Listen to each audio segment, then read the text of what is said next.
Hi friends, எல்லாருக்கும் வணக்கம். Divya manager பதவியை பிடிங்கிட்டாங்க மக்களே. யூ ஆர் ஃபயர்ட் அப்படின்னு சொல்லிட்டாரு பிக் பாஸ். ஸோ நேற்று முந்தானத்தெல்லாம் பார்த்தீங்கன்னா மக்கள் எல்லாரும் சரியானவங்களுக்கு தான் சரியான பதவியை கொடுத்துருக்காங்க. மேனேஜர் பதவி திவ்யாவுக்கு சரியான பதவி. கூட பார்த்தீங்கன்னா அசிஸ்டன்ட் மேனேஜர் நம்ம பார்வதி எலியும் புனியுமா நிறைய கண்டென்ட் கிடைக்கும் அப்படின்னு நினைச்சிருந்தாங்க.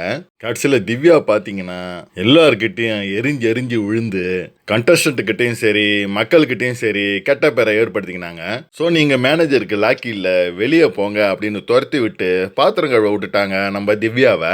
ஏற்கனவே பாத்தீங்கன்னா பிக் பாஸ் வந்து சீக்ரெட் டாஸ்க் வேற கொடுத்துருக்காரு சாண்ட்ராக்கு. அது என்னன்னு பாத்தீங்கன்னா ஹோட்டல் மேனேஜ்மெண்ட்ல இருந்து நீங்களா எந்த பிரச்சனையும் கிரியேட் பண்ணாம வேற மாதிரி ஏதாவது பண்ணி ஹோட்டல் மேனேஜ்மெண்ட்ல இருக்கிற ஒரு ஆளை நீங்க தூக்கணும், அவரோட பொசிஷனே நீங்க மாத்தணும். அதாவது ரிசப்ஷனாக இருந்தாங்கன்னா அவங்கள தூக்கி பாத்திரம் கழுவ விடணும், இந்த மாதிரி அவங்க பொசிஷனை மாத்தணும். இதை நீங்க சாமர்த்தியமா பண்ணிட்டீங்கன்னா உங்கள ஒருத்தருக்கு நாமினேஷன் ஃப்ரீ பாஸ் கிடைக்கும். அப்படி நீங்க இதை சரியா செய்யலைன்னா அடுத்து வர எவிக்ஷன் ப்ராசஸுக்கு நீங்க நேரடியா வந்து தேர்ந்தெடுக்கலாம் அப்படின்னு பிக் பாஸ் சொல்லிட்டாரு.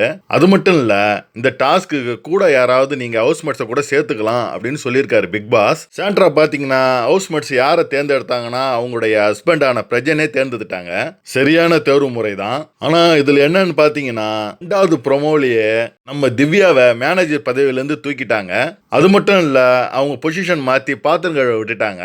புதிய ஹோட்டல் மேனேஜ்மெண்டா விக்கல் விக்ரம தேர்ந்தெடுத்துட்டாங்க. இது பாத்தீங்கன்னா எதாச்சியா நடந்ததா இல்ல பிக் பாஸ் கொடுத்த டாஸ்க்னால நடந்ததா அப்படின்னு தான் தெரியல. பிக் பாஸ் டாஸ்க் கொடுக்கறதுக்கு முன்னாடியே அவுட்ஸ்மர்ட்ஸ் எல்லாம் சேர்ந்து திவ்யாவை மாத்திட்டாங்களான்னு தான் தெரியல.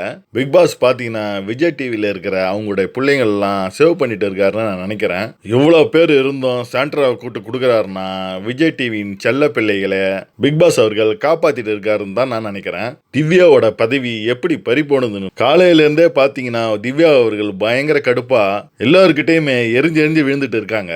திவ்யா அவர்கள் மூட் ஸ்விங், அதாவது மென்சுரல் ப்ராப்ளம் தான் அவங்க இப்படி எல்லார்கிட்டையும் எரிஞ்சு எரிஞ்சு விழுகிறாங்க அப்படின்னு ஒரு செய்தி. இருந்தாலும் பாத்தீங்கன்னா அவங்க வந்ததுல இருந்தே எல்லார்கிட்டையுமே பயங்கர கோபத்தை தான் காட்டுறாங்க. ஹோட்டல் மேனேஜ்மெண்ட் டாஸ்க்ல அவங்களுக்கு பெரிய பதவியான மேனேஜர் பதவியை கொடுத்துருக்காங்க. மேனேஜர் பதவிக்கு உண்டான தகுதியே இவங்க கிட்ட இல்ல. எந்த பிரச்சனை வந்தாலும் காமா கூலா ஹேண்டில் பண்ணாம ஏங்க நான் கோவப்படுற மாதிரி ஏங்க நீங்க நடந்துக்கிறீங்க அப்படின்னு கத்துறாங்க.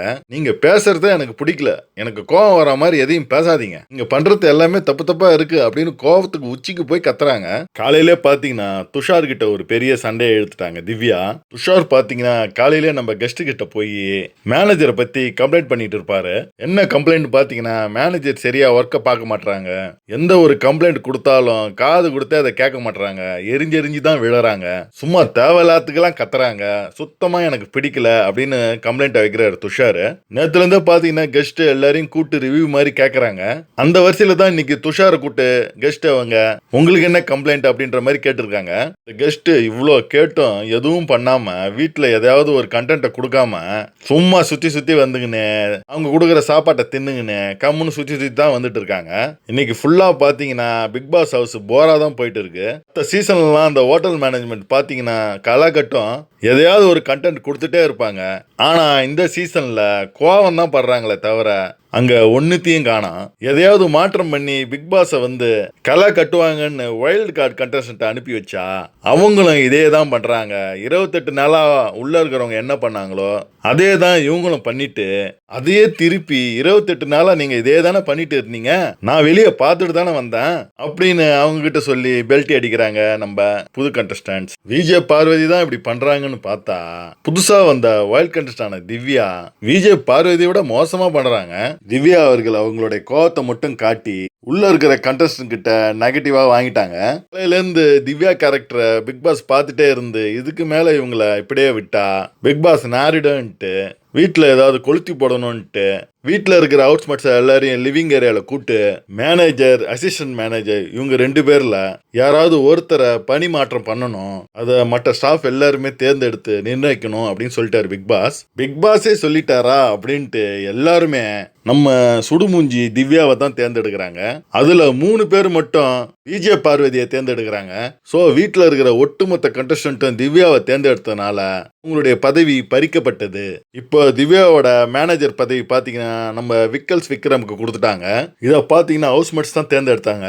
ஹவுஸ்மேட்ஸ் ஒரு 4 பேரை தேர்ந்தெடுத்து இதுல யாரு மேனேஜருக்கான தகுதி உடையவங்க அப்படின்னு ஓட் மூலயமா தேர்ந்தெடுக்கலான்ட்டு பிரஜன், அமித், சாண்ட்ரா மற்றும் விக்கல்ஸ் விக்ரம் வந்து நிக்க வச்சு ஓட் மூலியமா தேர்ந்தெடுக்கிறாங்க. இதுல கண்டிப்பா நமக்கு தெரியும் வைல்டு கார்டு கண்டஸ்டன்ட்டை ஹவுஸ்மேட்ஸ் தேர்ந்தெடுக்க மாட்டாங்கன்னு. நம்ம விக்கல்ஸ் விக்ரம எல்லாருமே தேர்ந்தெடுத்து மேனேஜர் ஆக்கிட்டாங்க. ஏன் விக்கல்ஸ் விக்ரம தேர்ந்தெடுத்தாங்கன்னா இது கொஞ்சம் காமா ஹேண்டில் பண்ணுவாருன்னு கலகலப்பா அந்த வீடை வந்து வச்சுக்குவாருன்ட்டு விக்கல்ஸ் விக்ரம தேர்ந்தெடுத்தாச்சு. ஆனா பாத்தீங்கன்னா நம்ம மாவு விக்கல் விக்ரம் இது வரைக்கும் இந்த ஹோட்டல் மேனேஜ்மெண்ட் ஸ்டார்ட் ஆனதுல இருந்து ஒண்ணுமே அங்க பண்ணல. சும்மா சுத்திட்டு தான் வந்துன்னு இருக்காரு. காமெடின்ற பேர்ல ஏதோ 2-3 நகைச்சுவை பண்ணாலும் மக்கள் கிட்ட சிரிப்பு வரல. இந்த மேனேஜர் பதவி ஸ்வாப் பண்ண உடனே விஜய் பார்வதிக்கு பயங்கர கொண்டாட்டமா இருக்குது. நான் ஆட்டம் ஆடுனா கொஞ்ச நஞ்ச ஆட்டமா ஆடினா இவ அப்படின்ற மாதிரி சிரிப்பு அலையிலே இருக்கிறாங்க நம்ம விஜய் பார்வதி. விக்கல்ஸ் விக்ரம் பாத்தீங்கன்னா மேனேஜர் பதவி மட்டும் தான் கொடுத்துருக்காங்க. அந்த என்டர்டைன்மெண்ட் பதவியை வந்து நம்ம அமித் அங்கிளுக்கு கொடுத்துட்டாங்க. அமித் அங்கிள் பாத்தீங்கன்னா நல்ல சான்ஸ் இது. மக்கள் மனசுல இடம் பெறதுக்கான சரியான நேரம் இது. இதை பயன்படுத்தி மக்கள் மனசுல இவர் வருவாரான்ட்டு நாம பொறுத்திருந்து பார்ப்போம். என்னை பொறுத்த வரைக்கும் இந்த ஹோட்டல் டாஸ்க் பாத்தீங்கன்னா வெரி போரா போயிட்டு இருக்கு. இதை இப்படியே ஸ்டாப் பண்ணிட்டு டைமண்ட் திருடுறது, அரக்கன் அரைக்கி, போலீஸ் திருடன் இந்த கான்செப்ட்ல யார் ஏதாவது வச்சாங்கன்னா நல்லா ஓடும் நான் எதிர்பார்க்கிறேன். மக்கள் நீங்க என்ன விரும்புறீங்கன்ட்டு மறக்காம கமெண்ட்ல கமெண்ட் பண்ணுங்க. உங்களை அடுத்த வீடியோ சந்திக்கிறேன். நன்றி, வணக்கம்.